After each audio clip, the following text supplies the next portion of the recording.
قبر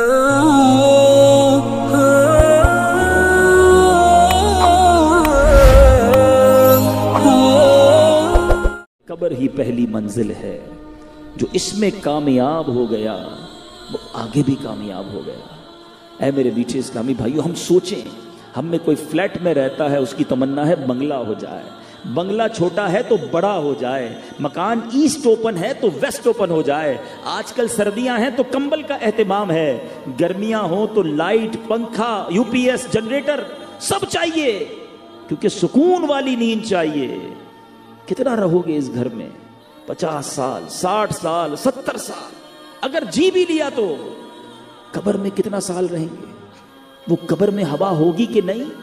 چھوٹا گھر اچھا نہیں لگتا، کبھی دیکھیے قبر 2 گز کی قبر ہوتی ہے، کھڑا بھی نہیں ہو سکتا بندہ، کروٹ بھی نہیں لے سکتا۔ مگر آؤ میں بتاتا ہوں، اگر اللہ راضی ہوا تو قبر کتنی بڑی ہو جائے گی۔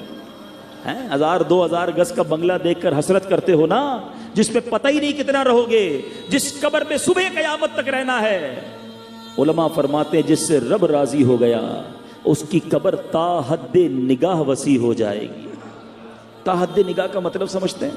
کبھی سمندر کے کنارے یا کسی کھلے میدان میں کھڑے ہو جائیں، جدھر تک آئی سائٹ جاتی ہے، تا حد نگاہ جدھر تک آپ کی آنکھ جاتی ہے، وہ پوری جگہ، اتنی بڑی جگہ جو ہے وہ قبر ہو جائے گی، اور پھر وہ جنت کا باغ ہوگی، جنت کی کھڑکی کھلی ہوگی۔ یہ قبرستان میں ساری قبریں ایک جیسی دکھتی ہیں، مگر سب کی کہانی الگ ہے، کوئی جنت کا باغ ہے اور کوئی دوزخ کا گھڑا ہے۔ چھوٹے مکان میں وحشت ہوتی ہے نا، سنو، یہ 2 گز کی قبر بھی، یہ جتنی چوڑی ہے اتنی بھی نہیں رہے گی اگر اللہ ناراض ہوا۔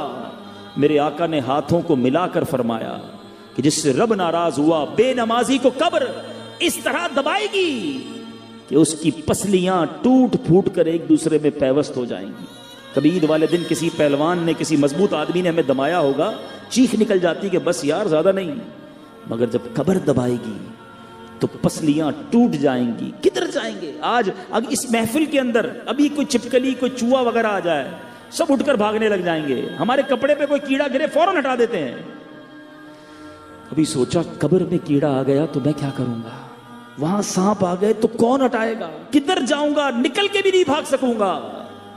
خدا را میٹھے اسلامی بھائیوں، اپنے لیے کوئی عبرت تو لیجئے نا، اپنی آخرت کی کوئی تو تیاری کیجئے۔ صبح سے لے کر شام تک ایک ہی مائنڈ سیٹ کہ دنیا اچھی ہو جائے، پیسے مل جائیں جناب، یہاں راحت مل جائے، یہاں لگژریز مل جائے۔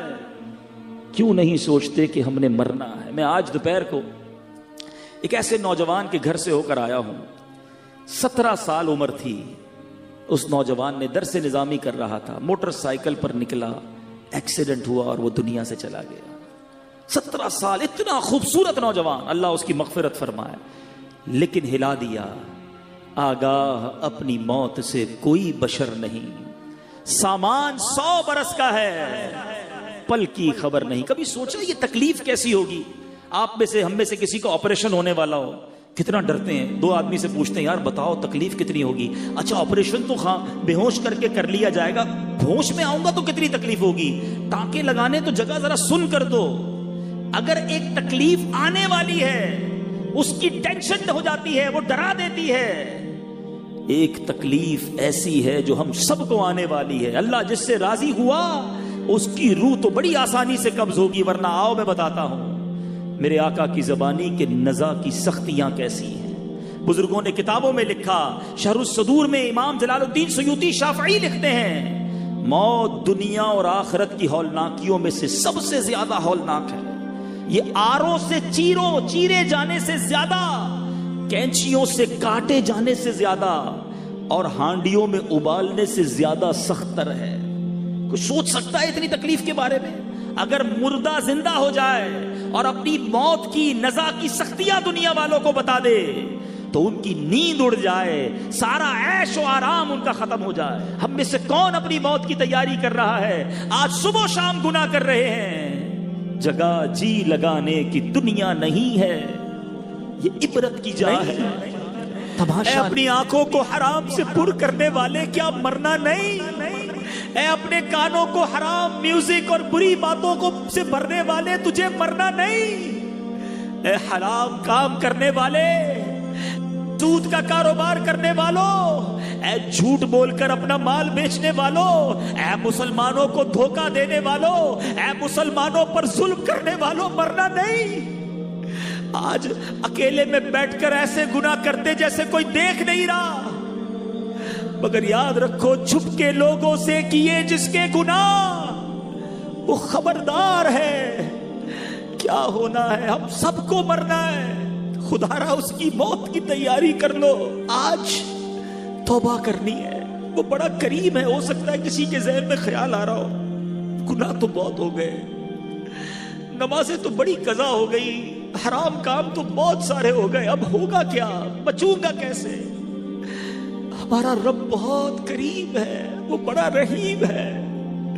70 سال بندہ گناہ کرے، ایک بار سچی توبہ کر لے، وہ کریم سارے گناہ معاف کر دیتا ہے۔ اس کی رحمت چاہتی ہے میرا بندہ بخشا جائے، پکارو تو صحیح اسے، ایک بار سر تو جھکاؤ اس کی بارگاہ میں کہ مولا معاف کر دے، ہو گئی غلطی مالک معاف کر دے، میں بڑا گناہگار ہوں مالک معاف کر دے۔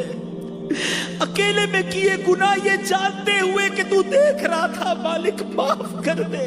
کر لیے حرام کام، آ گیا شیطان کی باتوں میں ہوں تیرا بندہ، تیرے سوا کون ہے میرا مالک معاف کر دے۔ میری ماں سے میں نے کئی بار معافی مانگی، ماں نے معاف کیا۔ اے اللہ تو 70 ماؤں سے زیادہ چاہنے والا ہے، اپنے اس گناہگار بندے کو معاف کر دے۔ خدا کی قسم ایک بار اس کریم کو پکارو تو صحیح، ایک بار سر تو جھکا لو اس کے سامنے، وہ کیسے معاف کرتا ہے۔ بہت بڑا اہتمام نہیں کرنا پڑتا، ایک بار دیکھو میرا رب شرمندگی کو کیسے قبول کرتا ہے۔ حضرت عمر رضی اللہ تعالیٰ عنہ ایک بار کہیں جا رہے تھے، ایک شخص کے ہاتھ میں شراب کی بوتل تھی، حضرت عمر نے اس کو پکڑا، کہا بتاؤ کیا ہے۔ حضرت عمر کی عدالت، آپ کا جلال، آپ کے فیصلوں کی ہیبت تھی۔ وہ شخص کہا آج تو مارے گئے، ہاتھ میں شراب کی بوتل ہے، حضرت عمر سامنے کھڑے ہیں۔ اس شرابی نے کیا کیا سنو، کہ ہاتھ نہیں اٹھائے، سجدے میں نہیں گیا، کھڑے کھڑے اپنے کریم کو پکارا بھی نہیں، دل میں عرض کی مالک آج بچا لے، اے اللہ آج عمر کے سامنے ذلیل ہونے سے بچا لے، مالک اب شراب نہیں پیوں گا، بس آج میں ذلیل نہ ہو جاؤں۔ سنو کتنی دیر لگی، سیکنڈز بھی نہیں لگے ہوں گے، دل ہی دل میں سچی توبہ کی۔ حضرت عمر نے کہا بتاؤ ہاتھ میں کیا ہے؟ شرابی کہتا ہے اس میں سرکہ ہے۔ حضرت عمر کہتے دکھاؤ، شرم لایا تھا نا، توبہ کی تھی نا، اللہ کو پکارا تھا نا، یہ بوتل نکال کر دیتا ہے اللہ کریم۔ وہ عیب چھپانے والے مالک نے اس شراب کو سرکے میں تبدیل کر دیا۔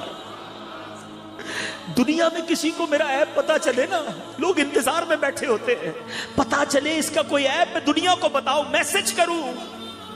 سوچو میرے کریم کو میرے کتنے عیب پتا ہے، مگر وہ پھر بھی پردے ڈال رہا ہے، پھر بھی لوگوں میں عزت ہے۔ ارے ایسا عیب چھپانے والا مالک ملا ہے، اس کو ناراض کرتے ہو، اس سے دوستی نہیں کرتے، اس کے آگے سر نہیں جھکاتے، کیوں شیطان کے کاموں میں اور شیطان کی باتوں میں لگ جاتے ہو۔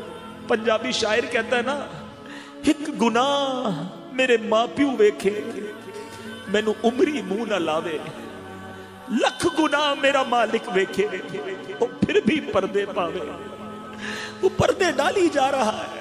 خدا را توبہ کر لیجئے، اپنی آخرت کی تیاری کر لیجئے، یہ مشکل نہیں ہے، اس کو ہیوی ڈوز نہ سمجھو، صرف غفلت ہے۔ چھوڑو ان گناہوں بھری زندگی کو، ایک بار اللہ کی بارگاہ میں سچی توبہ کر کے سر جھکا لو، اور آج پکی سچی نیت کر کے جاؤ، کچھ بھی ہو جائے، ایٹ اینی کاسٹ کچھ بھی ہو جائے، آج کے بعد میری کوئی نماز قضا نہیں ہوگی۔